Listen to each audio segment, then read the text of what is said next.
বিরতির পর স্বাগত। বিশালগড়ে দুষ্কৃতীদের আক্রমণ আর দুষ্কৃতীদের আক্রমণে গুরুতর আহত মহিলা সহ 3 জন। এলাকা জুড়ে চাঞ্চল্য গতকাল রাতের এই ঘটনা। এবং জানা যায় যে শীতল টিলার বিশু পাল দীর্ঘদিন ধরেই নাকি পারিবারিক অশান্তিতে ভুগছিলেন এবং শনিবার রাতে তিনি তার স্ত্রীর সাথে অভিমান করে পাশের বাড়ির দয়াল পালের বাড়িতেই আশ্রয় নেয়। একটি রাতের জন্য তাকে আশ্রয় দেওয়ার আর্জি জানানো হয়।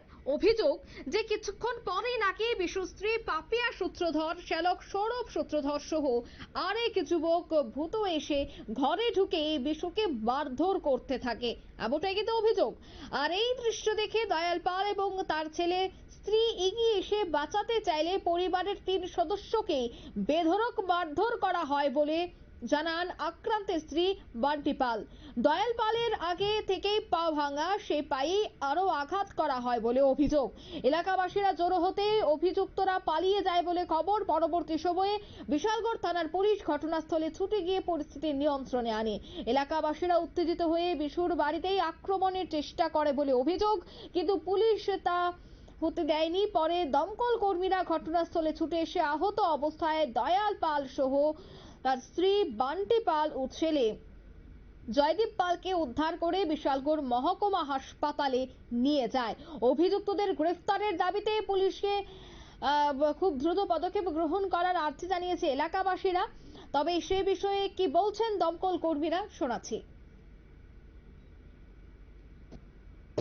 বিশালগড় ফায়ার সার্ভিসে কল গেছে যে বিশালগড় টিলা এখানে একটা অ্যাক্সিডেন্ট হয়েছে। আমরা কল দিচ্ছি অ্যাক্সিডেন্ট, আমরা গিয়ে দিয়ে মাইক দিয়েছি। আমরা এখানে আমরা 2 জন পাইছি, আমরা এখান থেকে 2 জন নিয়ে আসি বিশালগড় মহকুমা হসপিটালে। কি নাম তাদের? তার নাম হয়েছে একজন দয়াল পাল 47 আর জয়দীপ পাল 21।